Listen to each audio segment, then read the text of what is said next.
श्री गणेशाय नमः। अथ श्री ब्रह्मांड विजय श्री शिव कवच। नारद उवाच शिवस्य कवचं ब्रूहि मत्स्यराजेन यद्धृतं नारायण महाभाग श्रोतुं कौतूहलं मम।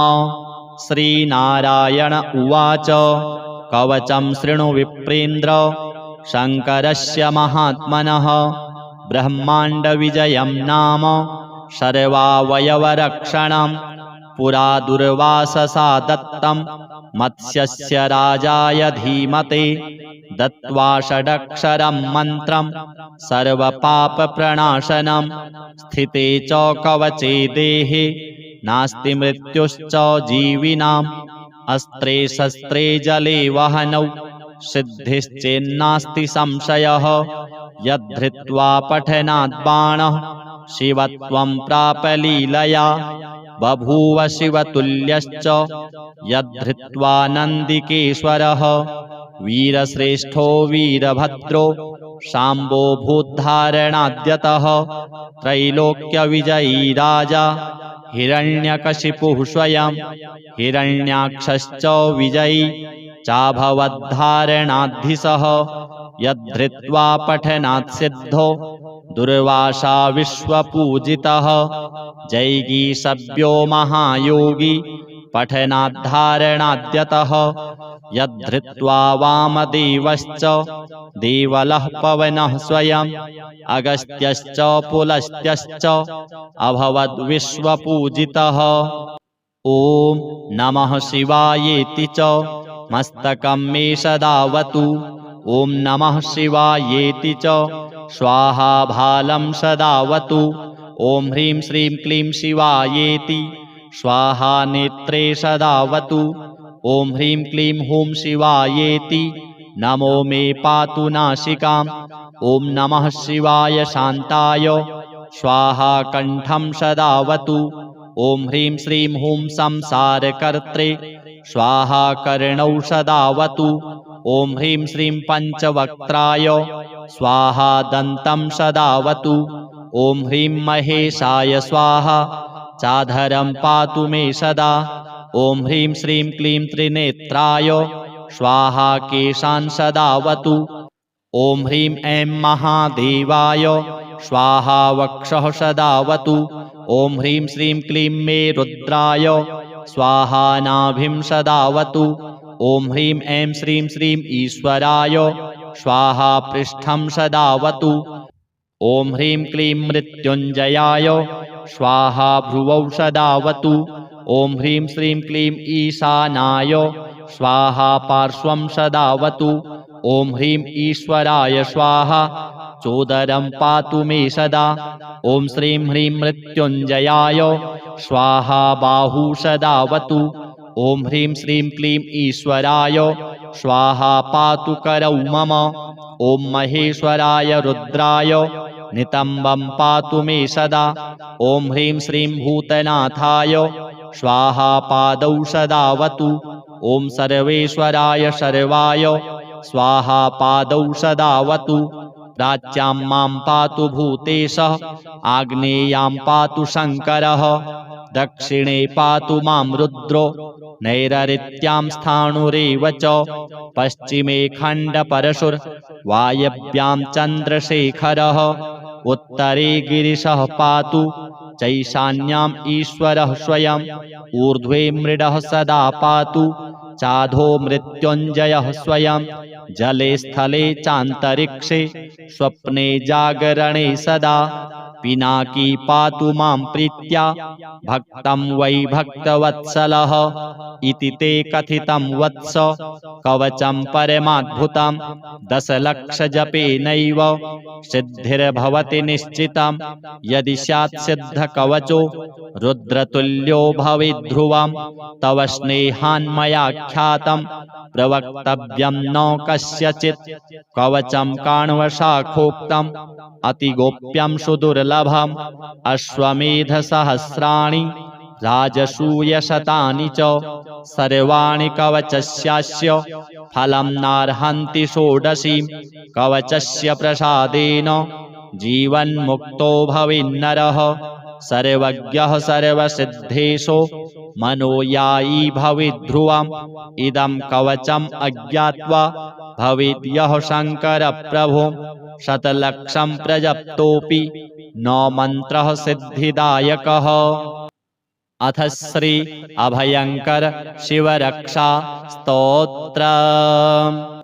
अस्य श्री शिवरक्षा स्तोत्र मंत्रस्य याज्ञवल्क्य ऋषिः श्री सदाशिवो देवता अनुष्टुप् छन्दः श्री सदाशिव प्रीत्यर्थं शिवरक्षा स्तोत्र जपे विनियोगः। चरितं देवदेवस्य महादेवस्य पावनम् अपारं परमोदारं चतुर्वर्गस्य साधनं गौरीविनायकोपेतं पञ्चवक्त्रं त्रिनेत्रकं शिवं ध्यात्वा दशभुजं शिवरक्षां पठेन्नरः।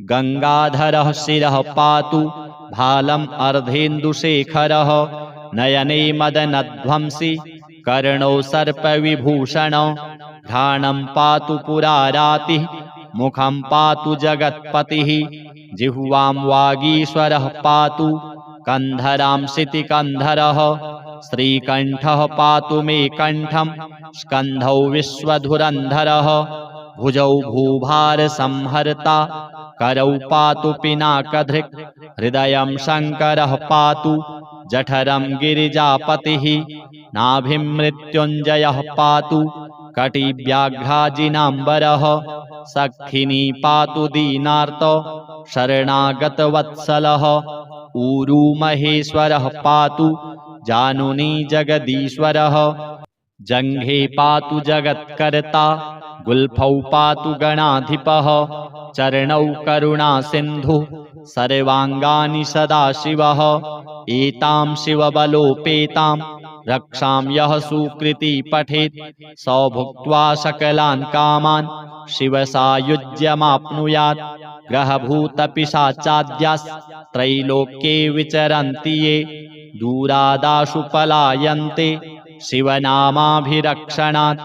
अभयङ्करनामेदं कवचं पार्वतीपतेः भक्त्या बिभर्ति यः कण्ठे तस्य वश्यं जगत्त्रयम्।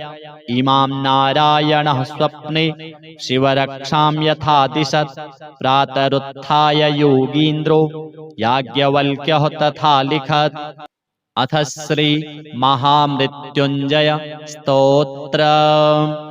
ओम अस्य श्री महामृत्युञ्जय स्तोत्रमन्त्रस्य श्री मार्कण्डेय ऋषिः अनुष्टुपच्छन्दः श्री मृत्युञ्जयो देवता गौरी शक्तिः मम सर्वारिष्ट समस्तमृत्युशान्त्यर्थं सकलैश्वर्यप्राप्त्यर्थं जपे विनियोगः। अथ ध्यानम्। चन्द्रार्काग्निविलोचनं स्मितमुखं पद्मद्वयान्तस्थितं मुद्रापाशमृगाक्षशस्त्रविलसत् पाणिं हिमांशुप्रभां कोटीन्दुप्रगलत्सुधाप्लुततमं हारादिभूषोज्ज्वलं कान्तं विश्वविमोहनं पशुपतिं मृत्युञ्जयं भावयेत्। अथ स्तोत्रम्। ॐ रुद्रं पशुपतिं स्थाणुं नीलकण्ठमुमापतिं नमामि शिरसा देवं किं नो मृत्युः करिष्यति। नीलकण्ठं कालमूर्तिं कालज्ञं कालनाशनं नमामि शिरसा देवं किं नो मृत्युः करिष्यति। नीलकण्ठं विरूपाक्षं निर्मलं निलयप्रदं नमामि शिरसा देवं किं नो मृत्युः करिष्यति। वामदेवं महादेवं लोकनाथं जगद्गुरुं नमामि शिरसा देवं किं नो मृत्युः करिष्यति। देवदेवं जगन्नाथं देवेशं वृषभध्वजं नमामि शिरसा देवं किं नो मृत्युः करिष्यति। त्र्यक्षं चतुर्भुजं शान्तं जटामकुटधारिणं नमामि शिरसा देवं किं नो मृत्युः करिष्यति। भस्मोद्धूलितसर्वाङ्गं नानाभरणभूषितं नमामि शिरसा देवं किं नो मृत्युः करिष्यति अनन्तमव्ययं शान्तम् अक्षमालाधरं हरं नमामि शिरसा देवं किं नो मृत्युः करिष्यति आनन्दं परमं नित्यं कैवल्यपददायिनं नमामि शिरसा देवं किं नो मृत्युः करिष्यति अर्धनारीश्वरं देवं पार्वतीप्राणनायकं नमामि शिरसा देवं किं नो मृत्युः करिष्यति प्रलयस्थितिकर्तारम् आदिकर्तारमीश्वरं नमामि शिरसा देवं किं नो मृत्युः करिष्यति व्योमकेशं विरूपाक्षं चन्द्रार्धकृतशेखरं नमामि शिरसा देवं किं नो मृत्युः करिष्यति गंगाधरं शशिधरं शङ्करं शूलपाणिनं नमामि शिरसा देवं किं नो मृत्युः करिष्यति अनाथः परमानन्तं कैवल्यपदगामिनी नमामि शिरसा देवं किं नो मृत्युः करिष्यति स्वर्गापवर्गदातारं सृष्टिस्थित्यन्तकारणं नमामि शिरसा देवं किं नो मृत्युः करिष्यति कल्पायुर्देहि मे पुण्यं यावदायुररोगतां नमामि शिरसा देवं किं नो मृत्युः करिष्यति शिवेशानां महादेवं वामदेवं सदाशिवं नमामि शिरसा देवं किं नो मृत्युः करिष्यति उत्पत्तिस्थितिसंहारो कर्तारमीश्वरं गुरुं नमामि शिरसा देवं किं नो मृत्युः करिष्यति मार्कण्डेयकृतं स्तोत्रं यः पठेत् शिवसन्निधौ तस्य मृत्युभयं नास्ति नाग्निचौरभयं क्वचित् शतावर्तं प्रकर्तव्यं सङ्कटे कष्टनाशनं शुचिर्भूत्वा पठेत् स्तोत्रं सर्वसिद्धिप्रदायकं मृत्युञ्जय महादेव त्राहि मां शरणागतं जन्ममृत्युजरारोगैः पीडितं कर्मबन्धनैः तावकस्त्वद्गतः प्राणस्त्वच्चित्तोऽहं सदा मृड इति विज्ञाप्य देवेशं त्र्यम्बकाख्यमनुं जपेत् नमः शिवाय साम्बाय हरये परमात्मने प्रणतक्लेशनाशाय योगिनां पतये नमः शताङ्गायुरमन्त्रः ॐ ह्रीं श्रीं ह्रीं ह्रैं ह्रः हन हन दह दह पच पच गृहाण गृहाण मारय मारय मर्दय मर्दय महा महाभैरव भैरव रूपेण धुनय धुनय कंपय कंपय विघ्नय विघ्नय विश्वेश्वर क्षोभय क्षोभय कटु कटु मोहय मोहय ॐ फट् स्वाहा इति मन्त्रमात्रेण समाभीष्टो भवति। श्रीमहामृत्युञ्जय देवार्पणमस्तु। अथ श्री ब्रह्मांड विजय श्री शिव कवच। नारद उवाच शिवस्य कवचं ब्रूहि मत्स्यराजेन यद्धृतं नारायण महाभाग श्रोतुं कौतूहलं मम। श्रीनारायण उवाच कवचं शृणु विप्रेन्द्र शङ्करस्य महात्मनः ब्रह्माण्डविजयं नाम सर्वावयवरक्षणं पुरा दुर्वाससा दत्तं मत्स्यस्य राजाय धीमते दत्त्वा षडक्षरं मन्त्रं सर्वपापप्रणाशनं स्थिते च कवचे देहे नास्ति मृत्युश्च जीविनाम् अस्त्रे शस्त्रे जले वहनौ सिद्धिश्चेन्नास्ति संशयः यद्धृत्वा पठनात् बाणः शिवत्वं प्राप लीलया बभूव शिवतुल्यश्च यद्धृत्वा नन्दिकेश्वरः वीरश्रेष्ठो वीरभद्रो शाम्बो भूद्धारणाद्यतः त्रैलोक्यविजयी राजा हिरण्यकशिपुः स्वयं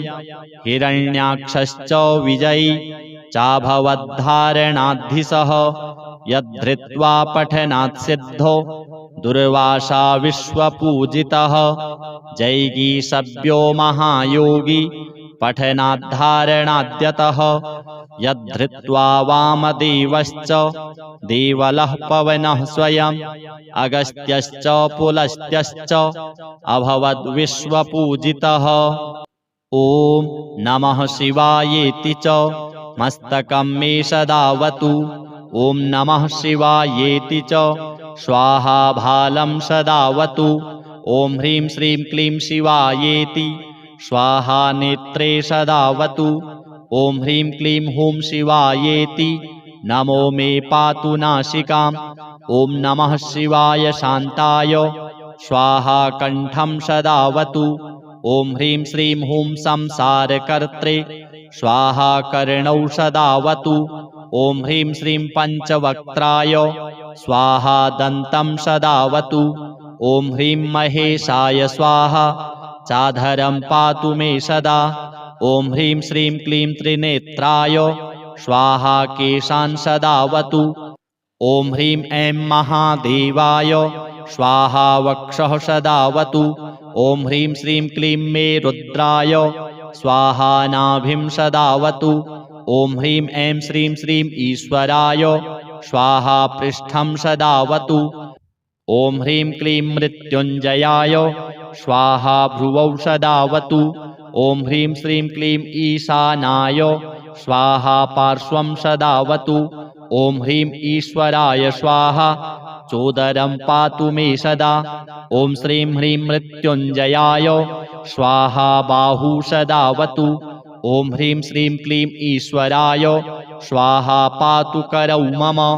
ॐ महेश्वराय रुद्राय नितम्बं पातु मे सदा। ॐ ह्रीं श्रीं भूतनाथाय स्वाहा पादौ सदावतु।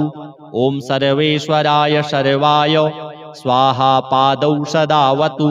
प्राच्यां मां पातु भूतेशः आग्नेयां पातु शङ्करः दक्षिणे पातु मां रुद्रो नैरृत्यां स्थाणुरेव च पश्चिमे खण्डपरशुर्वायव्यां चन्द्रशेखरः उत्तरे गिरिशः पातु चैशान्याम् ईश्वरः स्वयं ऊर्ध्वे मृडः सदा पातु चाधो मृत्युञ्जयः स्वयं जले स्थले चान्तरिक्षे स्वप्ने जागरणे सदा पिनाकी पातु मां प्रीत्या भक्तं वै भक्तवत्सलः इति ते कथितं वत्स कवचं परमाद्भुतं दशलक्षजपेनैव सिद्धिर्भवति निश्चितं यदि स्यात् सिद्धकवचो रुद्रतुल्यो भवेद्ध्रुवं तव स्नेहान्मया ख्यातं प्रवक्तव्यं न कस्यचित् कवचं काण्वशाखोक्तम् अतिगोप्यं सुदुर्लभम् अश्वमेधसहस्राणि राजसूयशतानि च सर्वाणि कवचस्यास्य फलं नार्हन्ति षोडशीं कवचस्य प्रसादेन जीवन्मुक्तो भवेन्नरः सर्वज्ञः सर्वसिद्धेशो मनोयायी भवेद्ध्रुवम् इदं कवचम् अज्ञात्वा भवेद्यः शङ्करप्रभो शतलक्षं प्रजप्तोऽपि न मन्त्रः सिद्धिदायकः। अथ श्री अभयंकर शिवरक्षा स्तोत्रम्। अस्य श्री शिवरक्षा स्तोत्रमन्त्रस्य याज्ञवल्क्य ऋषिः श्री सदाशिवो देवता अनुष्टुप् छन्दः श्री सदाशिवप्रीत्यर्थं शिवरक्षा स्तोत्रजपे विनियोगः। चरितं देवदेवस्य महादेवस्य पावनम् अपारं परमोदारं चतुर्वर्गस्य साधनं गौरीविनायकोपेतं पञ्चवक्त्रं त्रिनेत्रकं शिवं ध्यात्वा दशभुजं शिवरक्षां पठेन्नरः।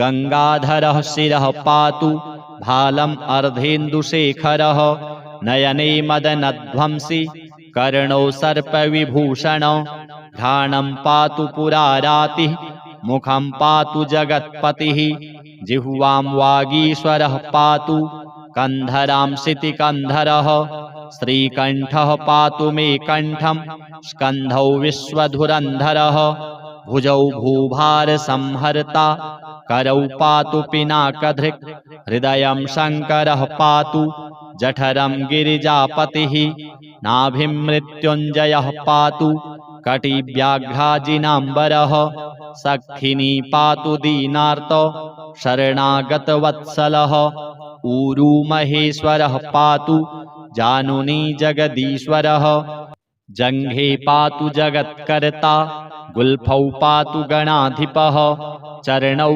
करुणासिन्धुः सर्वाङ्गानि सदाशिवः एतां शिवबलोपेतां रक्षां यः सुकृती पठेत् स भुक्त्वा सकलान् कामान् शिवसायुज्यमाप्नुयात् ग्रहभूतपिशाचाद्यास्त्रैलोक्ये विचरन्ति ये दूरादाशु पलायन्ते शिवनामाभिरक्षणात् अभयङ्करनामेदं कवचं पार्वतीपतेः भक्त्या बिभर्ति यः कण्ठे तस्य वश्यं जगत्त्रयम् इमां नारायणः स्वप्ने शिवरक्षां यथा दिशत् प्रातरुत्थाय योगीन्द्रो याज्ञवल्क्यः तथा लिखत्।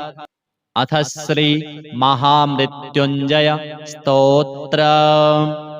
ओम अस्य श्री महामृत्युञ्जय स्तोत्रमन्त्रस्य श्री मार्कण्डेय ऋषिः अनुष्टुपच्छन्दः श्री मृत्युञ्जयो देवता गौरी शक्तिः मम सर्वारिष्ट समस्तमृत्युशान्त्यर्थं सकलैश्वर्यप्राप्त्यर्थं जपे विनियोगः। अथ ध्यानम्।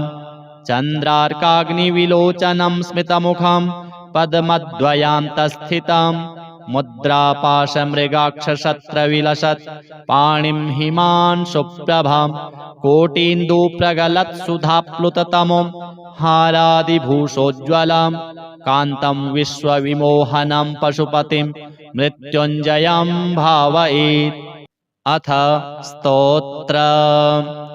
ॐ रुद्रं पशुपतिं स्थाणुं नीलकण्ठमुमापतिं नमामि शिरसा देवं किं नो मृत्युः करिष्यति। नीलकण्ठं कालमूर्तिं कालज्ञं कालनाशनं नमामि शिरसा देवं किं नो मृत्युः करिष्यति। नीलकण्ठं विरूपाक्षं निर्मलं निलयप्रदं नमामि शिरसा देवं किं नो मृत्युः करिष्यति।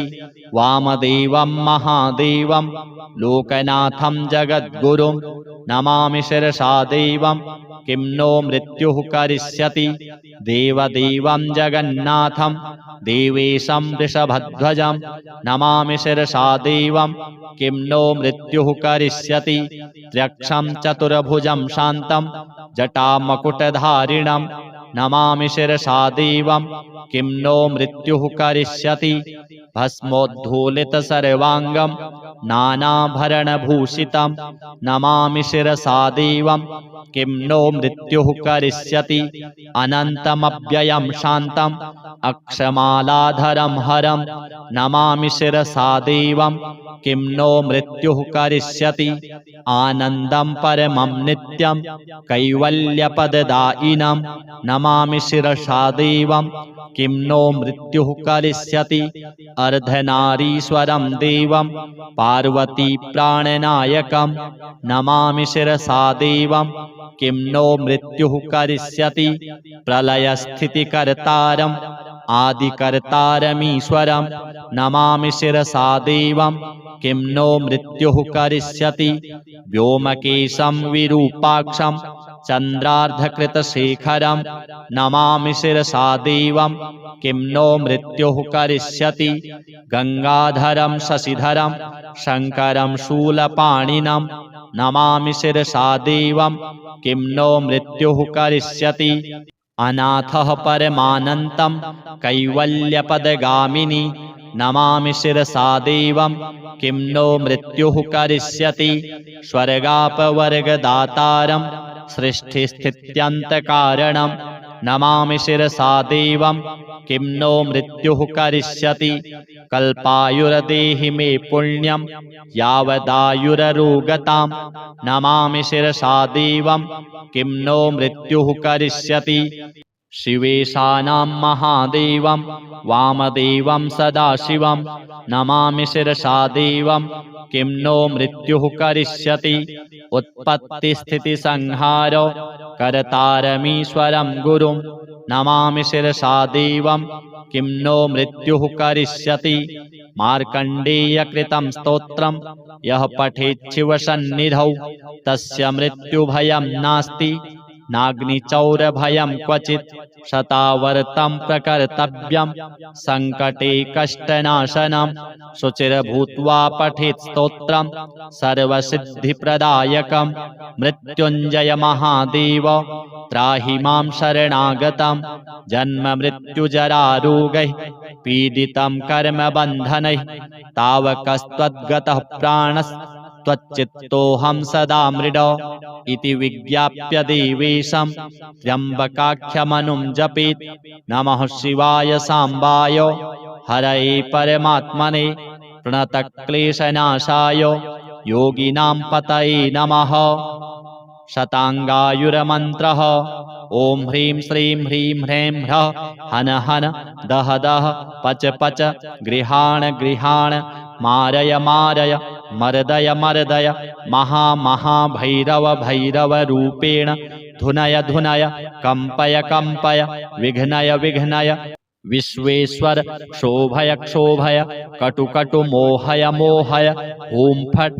स्वाहा इति मन्त्रमात्रेण समाभीष्टो भवति श्रीमहामृत्युञ्जय देवार्पणमस्तु।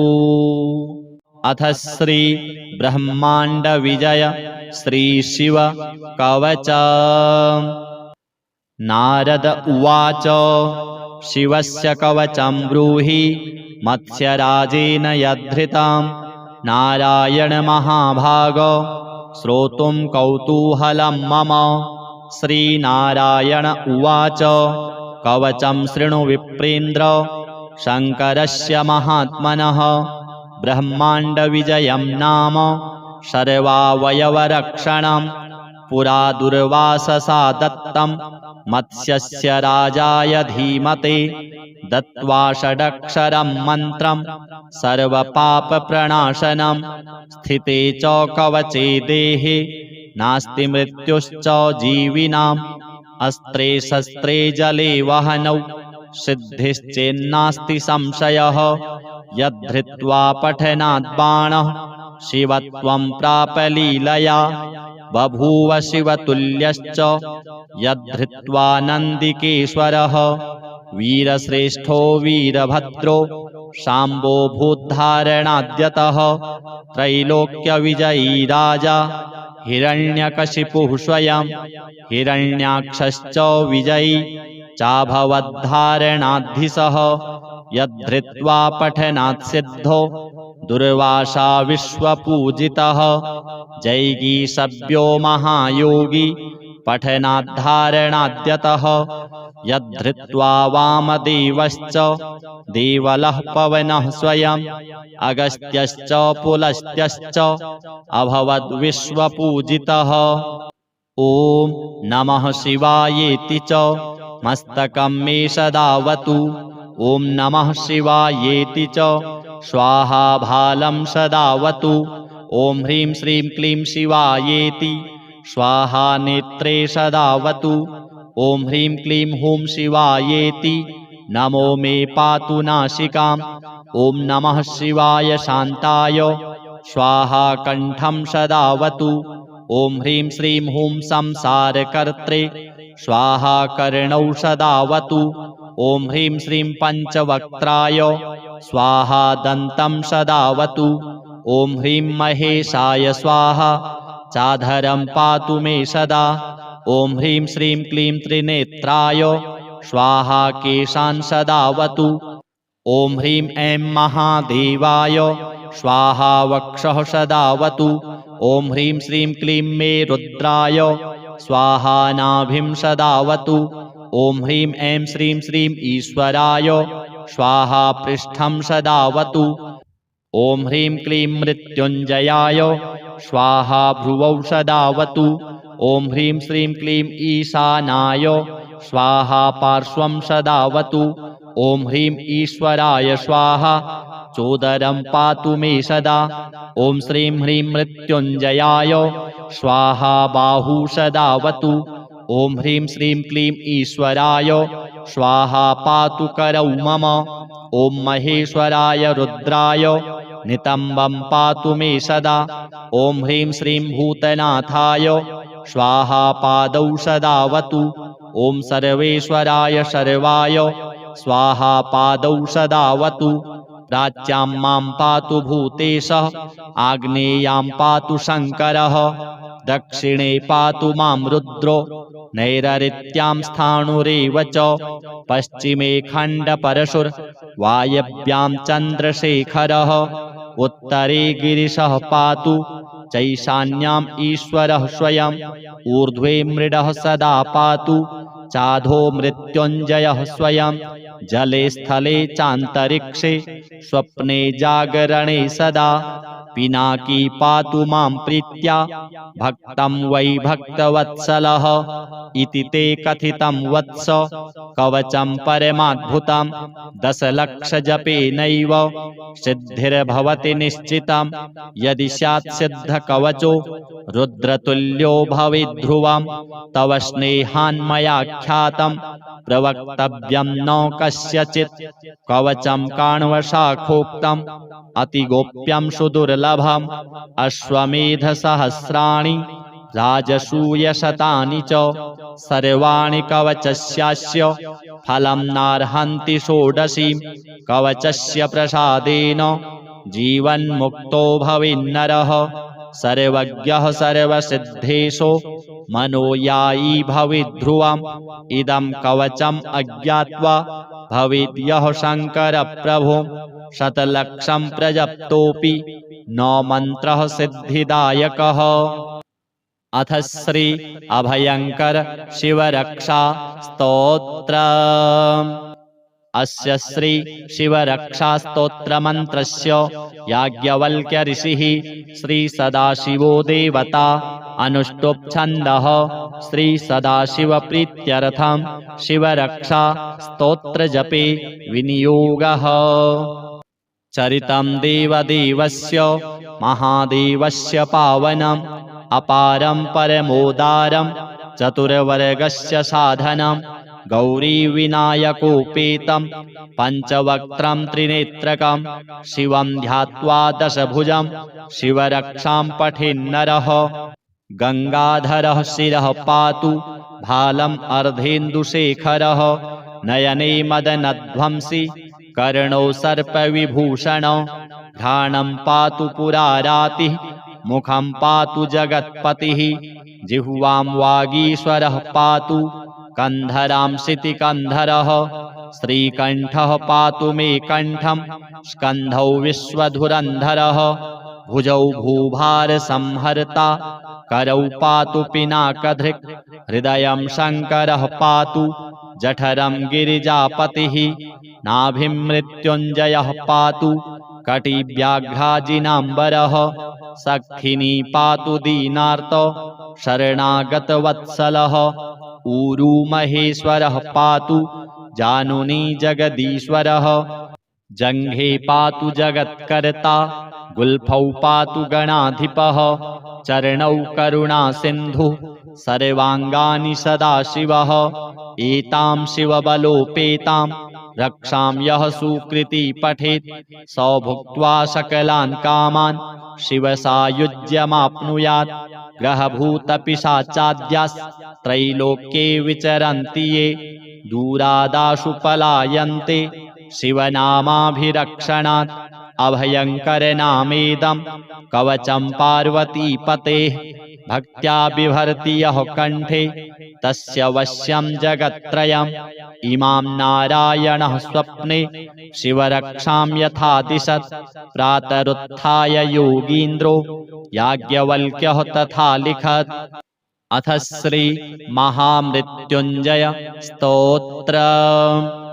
ओम अस्य श्री महामृत्युंजय स्तोत्र मंत्रस्य श्री मार्कण्डेय ऋषिः अनुष्टुपच्छन्दः श्री मृत्युंजयो देवता गौरी शक्तिः मम सर्वारिष्ट समस्त मृत्यु शान्त्यर्थं सकलैश्वर्य प्राप्त्यर्थं जपे विनियोगः। अथ ध्यानम्। चन्द्रार्काग्निविलोचनं स्मितमुखं पद्मद्वयान्तस्थितं मुद्रापाशमृगाक्षशस्त्रविलसत् पाणिं हिमांशुप्रभं कोटीन्दुप्रगलत्सुधाप्लुततमं हारादिभूषोज्ज्वलं कान्तं विश्वविमोहनं पशुपतिं मृत्युञ्जयं भावयेत्। अथ स्तोत्रम्।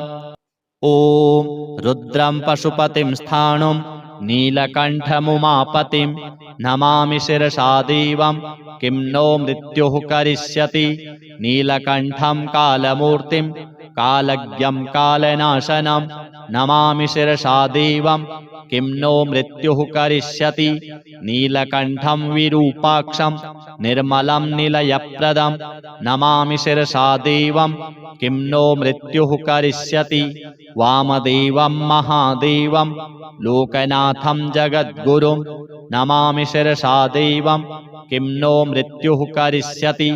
देवदेवं जगन्नाथं देवेशं वृषभध्वजं नमामि शिरसा देवं किं नो मृत्युः करिष्यति। त्र्यक्षं चतुर्भुजं शान्तं जटामकुटधारिणं नमामि शिरसा देवं किं नो मृत्युः करिष्यति। भस्मोद्धूलितसर्वाङ्गं नानाभरणभूषितं नमामि शिरसा देवं किं नो मृत्युः करिष्यति। अनन्तमव्ययं शान्तम् अक्षमालाधरं हरं नमामि शिरसा देवं किं नो मृत्युः करिष्यति। आनन्दं परमं नित्यं कैवल्यपददायिनं नमामि शिरसा देवं किं नो मृत्युः करिष्यति। अर्धनारीश्वरं देवं पार्वती प्राणनायकं नमामि शिरसा देवं किं नो मृत्युः करिष्यति। प्रलयस्थितिकर्तारम् आदिकर्तारमीश्वरं नमामि शिरसा देवं किं नो मृत्युः करिष्यति। व्योमकेशं विरूपाक्षं चन्द्रार्धकृतशेखरं नमामि शिरसा देवं किं नो मृत्युः करिष्यति। गंगाधरं शशिधरं शङ्करं शूलपाणिनं नमामि शिरसा देवं किं नो मृत्युः करिष्यति। अनाथः परमानन्तं कैवल्यपदगामिनी नमामि शिरसा देवं किं नो मृत्युः करिष्यति। स्वर्गापवर्गदातारं सृष्टिस्थित्यन्तकारणं नमामि शिरसा देवं किं नो मृत्युः करिष्यति। कल्पायुर्देहि मे पुण्यं यावदायुररोगतां नमामि शिरसा देवं किं नो मृत्युः करिष्यति। शिवेशानां महादेवं वामदेवं सदाशिवं नमामि शिरसा देवं किं नो मृत्युः करिष्यति। उत्पत्तिस्थितिसंहार कर्तारमीश्वरं गुरुं नमामि शिरसा देवं किं नो मृत्युः करिष्यति। मार्कण्डेयकृतं स्तोत्रं यः पठेत् शिवसन्निधौ तस्य मृत्युभयं नास्ति नाग्निचौरभयं क्वचित्। शतावर्तं प्रकर्तव्यं सङ्कटे कष्टनाशनं शुचिर्भूत्वा पठेत् स्तोत्रं सर्वसिद्धिप्रदायकं। मृत्युञ्जय महादेव त्राहि मां शरणागतं जन्ममृत्युजरारोगैः पीडितं कर्मबन्धनैः तावकस्त्वद्गतः प्राणस्त्वच्चित्तोऽहं सदा मृड इति विज्ञाप्य देवेशं त्र्यम्बकाख्यमनुं जपेत्। नमः शिवाय साम्बाय हरये परमात्मने प्रणतक्लेशनाशाय योगिनां पतये नमः। शताङ्गायुरमन्त्रः। ॐ ह्रीं श्रीं ह्रीं ह्रैं ह्रः हन हन दह दह पच पच गृहाण गृहाण मारय मारय मर्दय मर्दय महा महा भैरव भैरव रूपेण धुनय धुनय कम्पय कम्पय विघ्नय विघ्नय विश्वेश्वर क्षोभय क्षोभय कटु कटु मोहय मोहय। ॐ फट् स्वाहा इति मन्त्रमात्रेण समाभीष्टो भवति। श्रीमहामृत्युञ्जय देवार्पणमस्तु। अथ श्री ब्रह्माण्डविजय श्रीशिव कवच। नारद उवाच शिवस्य कवचं ब्रूहि मत्स्यराजेन यद्धृतं नारायण महाभाग श्रोतुं कौतूहलं मम। श्रीनारायण उवाच कवचं शृणु विप्रेन्द्र शङ्करस्य महात्मनः ब्रह्माण्डविजयं नाम सर्वावयवरक्षणं पुरा दुर्वाससा दत्तं मत्स्यस्य राजाय धीमते दत्त्वा षडक्षरं मन्त्रं सर्वपापप्रणाशनं। स्थिते च कवचे देहे नास्ति मृत्युश्च जीविनाम् अस्त्रे शस्त्रे जले वहनौ सिद्धिश्चेन्नास्ति संशयः। यद्धृत्वा पठनात् बाणः शिवत्वं प्राप लीलया बभूव शिवतुल्यश्च यद्धृत्वा नन्दिकेश्वरः। वीरश्रेष्ठो वीरभद्रो शाम्बो भूद्धारणाद्यतः त्रैलोक्यविजयी राजा हिरण्यकशिपुः स्वयं हिरण्याक्षश्च विजयी चाभवद्धारणाद्धिसः। यद्धृत्वा पठनात् सिद्धो दुर्वासा विश्वपूजितः जैगीषव्यो महायोगी पठनाद्धारणाद्यतः। यद्धृत्वा वामदेवश्च देवलः पवनः स्वयं अगस्त्यश्च पुलस्त्यश्च अभवद्विश्वपूजितः। ॐ नमः शिवायेति च मस्तकं मे सदावतु। ॐ नमः शिवायेति च स्वाहा भालं सदावतु। ॐ ह्रीं श्रीं क्लीं शिवायेति स्वाहा नेत्रे सदावतु। ॐ ह्रीं क्लीं हूं शिवायेति नमो मे पातु नासिकाम्। ॐ नमः शिवाय शान्ताय स्वाहा कण्ठं सदावतु। ॐ ह्रीं श्रीं हूं संसारकर्त्रे स्वाहा कर्णौ सदावतु। ॐ ह्रीं श्रीं पञ्चवक्त्राय स्वाहा दन्तं सदावतु। ॐ ह्रीं महेशाय स्वाहा चाधरं पातु मे सदा। ॐ ह्रीं श्रीं क्लीं त्रिनेत्राय स्वाहा केशान् सदावतु। ॐ ह्रीं ऐं महादेवाय स्वाहा वक्षः सदावतु। ॐ ह्रीं श्रीं क्लीं मे रुद्राय स्वाहा नाभिं सदावतु। ॐ ह्रीं ऐं श्रीं श्रीं ईश्वराय स्वाहा पृष्ठं सदावतु। ॐ ह्रीं क्लीं मृत्युञ्जयाय स्वाहा भ्रुवौ सदावतु। ॐ ह्रीं श्रीं क्लीं ईशानाय स्वाहा पार्श्वं सदावतु। ॐ ह्रीं ईश्वराय स्वाहा चोदरं पातु मे सदा। ॐ श्रीं ह्रीं मृत्युञ्जयाय स्वाहा बाहू सदावतु। ॐ ह्रीं श्रीं क्लीं ईश्वराय स्वाहा पातु करौ मम। ॐ महेश्वराय रुद्राय नितम्बं पातु मे सदा। ॐ ह्रीं श्रीं भूतनाथाय स्वाहा पादौ सदावतु। ॐ सर्वेश्वराय सर्वाय स्वाहा पादौ सदावतु। प्राच्यां मां पातु भूतेशः आग्नेयां पातु शङ्करः दक्षिणे पातु मां रुद्रो नैरृत्यां स्थाणुरेव च पश्चिमे खण्डपरशुर्वायव्यां चन्द्रशेखरः उत्तरे गिरिशः पातु चैशान्याम् ईश्वरः स्वयं ऊर्ध्वे मृडः सदा पातु चाधो मृत्युञ्जयः स्वयं जले स्थले चान्तरिक्षे स्वप्ने जागरणे सदा पिनाकी पातु मां प्रीत्या भक्तं वै भक्तवत्सलः इति ते कथितं वत्स कवचं परमाद्भुतं दशलक्षजपेनैव सिद्धिर्भवति निश्चितं यदि स्यात् सिद्धकवचो रुद्रतुल्यो भवेद्ध्रुवं तव स्नेहान्मया ख्यातं प्रवक्तव्यं न कस्यचित् कवचं काण्वशाखोक्तम् अतिगोप्यं सुदुर्लभम् अश्वमेधसहस्राणि राजसूयशतानि च सर्वाणि कवचस्यास्य फलं नार्हन्ति षोडशीं कवचस्य प्रसादेन जीवन्मुक्तो भवेन्नरः सर्वज्ञः सर्वसिद्धेशो मनोयायी भवेद्ध्रुवम् इदं कवचम् अज्ञात्वा भवेद् यः शङ्करप्रभो शतलक्षं प्रजप्तोऽपि न मन्त्रः सिद्धिदायकः। अथ श्री अभयंकर शिवरक्षा स्तोत्रम्। अस्य श्री शिवरक्षा स्तोत्रमन्त्रस्य याज्ञवल्क्य ऋषिः श्री सदाशिवो देवता अनुष्टुप् छन्दः श्री सदाशिव प्रीत्यर्थं शिवरक्षा स्तोत्रजपे विनियोगः।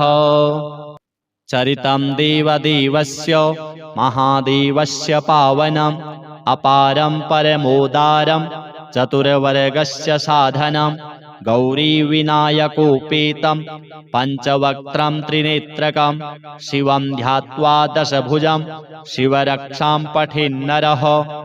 गंगाधरः शिरः पातु भालम् अर्धेन्दुशेखरः नयने मदनध्वंसी कर्णौ सर्पविभूषणौ घ्राणं पातु पुरारातिः मुखं पातु जगत्पतिः जिह्वां वागीश्वरः पातु कन्धरां शितिकन्धरः श्रीकण्ठः पातु मे कण्ठं स्कन्धौ विश्वधुरन्धरः भुजौ भूभारसंहर्ता करौ पातु पिनाकधृक् हृदयं शङ्करः पातु जठरं गिरिजापतिः नाभिं मृत्युञ्जयः पातु कटिव्याघ्राजिनाम्बरः सखिनी पातु दीनार्तो शरणागतवत्सलः ऊरू महेश्वरः पातु जानुनी जगदीश्वरः जङ्घे पातु जगत्कर्ता गुल्फौ पातु गणाधिपः चरणौ करुणासिन्धुः सर्वाङ्गानि सदाशिवः एतां शिवबलोपेतां रक्षां यः सुकृती पठेत् स भुक्त्वा सकलान् कामान् शिवसायुज्यमाप्नुयात् ग्रहभूतपिशाचाद्यास्त्रैलोक्ये विचरन्ति ये दूरादाशु पलायन्ते शिवनामाभिरक्षणात् अभयङ्करनामेदं कवचं पार्वतीपतेः भक्त्या बिभर्ति यः कण्ठे तस्य वश्यं जगत्त्रयम् इमां नारायणः स्वप्ने शिवरक्षां यथा दिशत् प्रातरुत्थाय योगीन्द्रो याज्ञवल्क्यः तथा लिखत्। अथ श्री महामृत्युञ्जय स्तोत्रम्। ओम अस्य श्री महामृत्युञ्जय स्तोत्रमन्त्रस्य श्री मार्कण्डेय ऋषिः अनुष्टुपच्छन्दः श्री मृत्युञ्जयो देवता गौरी शक्तिः मम सर्वारिष्ट समस्तमृत्युशान्त्यर्थं सकलैश्वर्यप्राप्त्यर्थं जपे विनियोगः। अथ ध्यानम्। चन्द्रार्काग्निविलोचनं स्मितमुखं पद्मद्वयान्तस्थितं मुद्रापाशमृगाक्षशस्त्रविलसत् पाणिं हिमांशुप्रभं कोटीन्दुप्रगलत्सुधाप्लुततमं हारादिभूषोज्ज्वलं कान्तं विश्वविमोहनं पशुपतिं मृत्युञ्जयं भावयेत्। अथ स्तोत्रम्। ॐ रुद्रं पशुपतिं स्थाणुं नीलकण्ठमुमापतिं नमामि शिरसा देवं किं नो मृत्युः करिष्यति। नीलकण्ठं कालमूर्तिं कालज्ञं कालनाशनं नमामि शिरसा देवं किं नो मृत्युः करिष्यति नीलकण्ठं विरूपाक्षं निर्मलं निलयप्रदं नमामि शिरसा देवं किं नो मृत्युः करिष्यति वामदेवं महादेवं लोकनाथं जगद्गुरुं नमामि शिरसा देवं किं नो मृत्युः करिष्यति देवदेवं जगन्नाथं देवेशं वृषभध्वजं नमामि शिरसा देवं किं नो मृत्युः करिष्यति त्र्यक्षं चतुर्भुजं शान्तं जटामकुटधारिणं नमामि शिरसा देवं किं नो मृत्युः करिष्यति भस्मोद्धूलितसर्वाङ्गं नानाभरणभूषितं नमामि शिरसा देवं किं नो मृत्युः करिष्यति अनन्तमव्ययं शान्तम्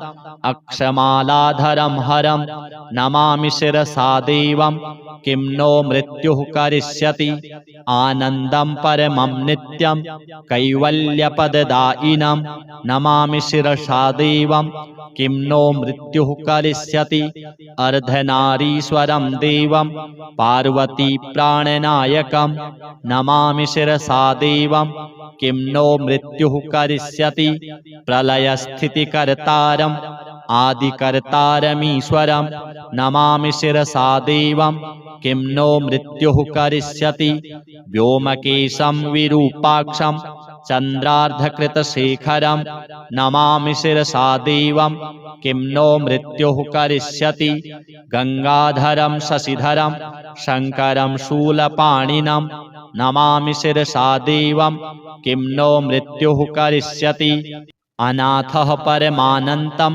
कैवल्यपदगामिनी नमामि शिरसा देवं किं नो मृत्युः करिष्यति स्वर्गापवर्गदातारं सृष्टिस्थित्यन्तकारणं नमामि शिरसा देवं किं नो मृत्युः करिष्यति कल्पायुर्देहि मे पुण्यं यावदायुररोगतां नमामि शिरसा देवं किं नो मृत्युः करिष्यति शिवेशानां महादेवं वामदेवं सदाशिवं नमामि शिरसा देवं किं नो मृत्युः करिष्यति उत्पत्तिस्थितिसंहारो कर्तारमीश्वरं गुरुं नमामि शिरसा देवं किं नो मृत्युः करिष्यति मार्कण्डेयकृतं स्तोत्रं यः पठेत् शिवसन्निधौ तस्य मृत्युभयं नास्ति नाग्निचौरभयं क्वचित् शतावर्तं प्रकर्तव्यं सङ्कटे कष्टनाशनं शुचिर्भूत्वा पठेत् स्तोत्रं सर्वसिद्धिप्रदायकं मृत्युञ्जय महादेव त्राहि मां शरणागतं जन्ममृत्युजरारोगैः पीडितं कर्मबन्धनैः तावकस्त्वद्गतः प्राणस्त्वच्चित्तोऽहं सदा मृड इति विज्ञाप्य देवेशं त्र्यम्बकाख्यमनुं जपेत् नमः शिवाय साम्बाय हरये परमात्मने प्रणतक्लेशनाशाय योगिनां पतये नमः शताङ्गायुरमन्त्रः ॐ ह्रीं श्रीं ह्रीं ह्रैं ह्रः हन हन दह दह पच पच गृहाण गृहाण मारय मारय मर्दय मर्दय महा महाभैरव भैरव रूपेण धुनय धुनय कंपय कंपय विघ्नय विघ्नय विश्वेश्वर क्षोभय क्षोभय कटु कटु मोहय मोहय ॐ फट् स्वाहा इति मन्त्रमात्रेण समाभीष्टो भवति। श्री महामृत्युञ्जय देवार्पणमस्तु। अथ श्री ब्रह्मांड विजय श्री शिव कवच। नारद उवाच शिवस्य कवचं ब्रूहि मत्स्यराजेन यद्धृतं नारायण महाभाग श्रोतुं कौतूहलं मम। श्रीनारायण उवाच कवचं शृणु विप्रेन्द्र शङ्करस्य महात्मनः ब्रह्माण्डविजयं नाम सर्वावयवरक्षणं पुरा दुर्वाससा दत्तं मत्स्यस्य राजाय धीमते दत्त्वा षडक्षरं मन्त्रं सर्वपापप्रणाशनं स्थिते च कवचे देहे नास्ति मृत्युश्च जीविनाम् अस्त्रे शस्त्रे जले वहनौ सिद्धिश्चेन्नास्ति संशयः यद्धृत्वा पठनात् बाणः शिवत्वं प्रापलीलया बभूव शिवतुल्यश्च यद्धृत्वा नन्दिकेश्वरः वीरश्रेष्ठो वीरभद्रो शाम्बो भूद्धारणाद्यतः त्रैलोक्यविजयी राजा हिरण्यकशिपुः स्वयं हिरण्याक्षश्च विजयी चाभवद्धारणाद्धिसः यद्धृत्वा पठनात् सिद्धो दुर्वासा विश्वपूजितः जैगीषव्यो महायोगी पठनाद्धारणाद्यतः यद्धृत्वा वामदेवश्च देवलः पवनः स्वयं अगस्त्यश्च पुलस्त्यश्च अभवद्विश्वपूजितः ॐ नमः शिवायेति च मस्तकं मे सदावतु ॐ नमः शिवायेति च स्वाहा भालं सदावतु ॐ ह्रीं श्रीं क्लीं शिवायेति स्वाहा नेत्रे सदावतु ॐ ह्रीं क्लीं हूं शिवायेति नमो मे पातु नासिकाम् ॐ नमः शिवाय शान्ताय स्वाहा कण्ठं सदावतु ॐ ह्रीं श्रीं हूं संसारकर्त्रे स्वाहा कर्णौ सदावतु ॐ ह्रीं श्रीं पञ्चवक्त्राय स्वाहा दन्तं सदावतु ॐ ह्रीं महेशाय स्वाहा चाधरं पातु मे सदा ॐ ह्रीं श्रीं क्लीं त्रिनेत्राय स्वाहा केशान् सदावतु ॐ ह्रीं ऐं महादेवाय स्वाहा वक्षः सदावतु ॐ ह्रीं श्रीं क्लीं मे रुद्राय स्वाहा नाभिं सदावतु ॐ ह्रीं ऐं श्रीं श्रीं ईश्वराय स्वाहा पृष्ठं सदावतु ॐ ह्रीं क्लीं मृत्युञ्जयाय स्वाहा भ्रुवौ सदावतु ॐ ह्रीं श्रीं क्लीं ईशानाय स्वाहा पार्श्वं सदावतु ॐ ह्रीं ईश्वराय स्वाहा चोदरं पातु मे सदा ॐ श्रीं ह्रीं मृत्युञ्जयाय स्वाहा बाहू सदावतु ॐ ह्रीं श्रीं क्लीं ईश्वराय स्वाहा पातु करौ मम ॐ महेश्वराय रुद्राय नितम्बं पातु मे सदा ॐ ह्रीं श्रीं भूतनाथाय स्वाहा पादौ सदावतु ॐ सर्वेश्वराय सर्वाय स्वाहा पादौ सदावतु प्राच्यां मां पातु भूतेशः आग्नेयां पातु शङ्करः दक्षिणे पातु मां रुद्रो नैरृत्यां स्थाणुरेव च पश्चिमे खण्डपरशुर्वायव्यां चन्द्रशेखरः उत्तरे गिरिशः पातु चैशान्याम् ईश्वरः स्वयं ऊर्ध्वे मृडः सदा पातु चाधो मृत्युञ्जयः स्वयं जले स्थले चान्तरिक्षे स्वप्ने जागरणे सदा पिनाकी पातु मां प्रीत्या भक्तं वै भक्तवत्सलः इति ते कथितं वत्स कवचं परमाद्भुतं दशलक्षजपेनैव सिद्धिर्भवति निश्चितं यदि स्यात् सिद्धकवचो रुद्रतुल्यो भवेद्ध्रुवं तव स्नेहान्मया ख्यातं प्रवक्तव्यं न कस्यचित् कवचं काण्वशाखोक्तम् अतिगोप्यं सुदुर्लभम् अश्वमेधसहस्राणि राजसूयशतानि च सर्वाणि कवचस्यास्य फलं नार्हन्ति षोडशीं कवचस्य प्रसादेन जीवन्मुक्तो भवेन्नरः सर्वज्ञः सर्वसिद्धेशो मनोयायी भवेद्ध्रुवम् इदं कवचम् अज्ञात्वा भवेद् यः शङ्करप्रभुं शतलक्षं प्रजप्तोऽपि न मन्त्रः सिद्धिदायकः। अथ श्री अभयंकर शिवरक्षा स्तोत्रम्। अस्य श्री शिवरक्षास्तोत्रमन्त्रस्य याज्ञवल्क्य ऋषिः श्री सदाशिवो देवता अनुष्टुप् छन्दः श्री सदाशिवप्रीत्यर्थं शिवरक्षा स्तोत्रजपे विनियोगः। चरितं देवदेवस्य महादेवस्य पावनम् अपारं परमोदारं चतुर्वर्गस्य साधनं गौरीविनायकोपेतं पञ्चवक्त्रं त्रिनेत्रकं शिवं ध्यात्वा दशभुजं शिवरक्षां पठेन्नरः। गंगाधरः शिरः पातु भालम् अर्धेन्दुशेखरः नयने मदनध्वंसी कर्णौ सर्पविभूषणौ घ्राणं पातु पुरारातिः मुखं पातु जगत्पतिः जिह्वां वागीश्वरः पातु कंधरां शितिकन्धरः श्रीकण्ठः पातु मे कण्ठं स्कन्धौ विश्वधुरन्धरः भुजौ भूभारसंहर्ता करौ पातु पिनाकधृक् हृदयं शङ्करः पातु जठरं गिरिजापतिः नाभिं मृत्युञ्जयः पातु कटिव्याघ्राजिनाम्बरः सखिनी पातु दीनार्तो शरणागतवत्सलः ऊरू महेश्वरः पातु जानुनी जगदीश्वरः जङ्घे पातु जगत्कर्ता गुल्फौ पातु गणाधिपः चरणौ करुणासिन्धुः सर्वाङ्गानि सदाशिवः एतां शिवबलोपेतां रक्षां यः सुकृती पठेत् स भुक्त्वा सकलान् कामान् शिवसायुज्यमाप्नुयात्। ग्रहभूतपिशाचाद्यास्त्रैलोक्ये विचरन्ति ये दूरादाशु पलायन्ते शिवनामाभिरक्षणात्।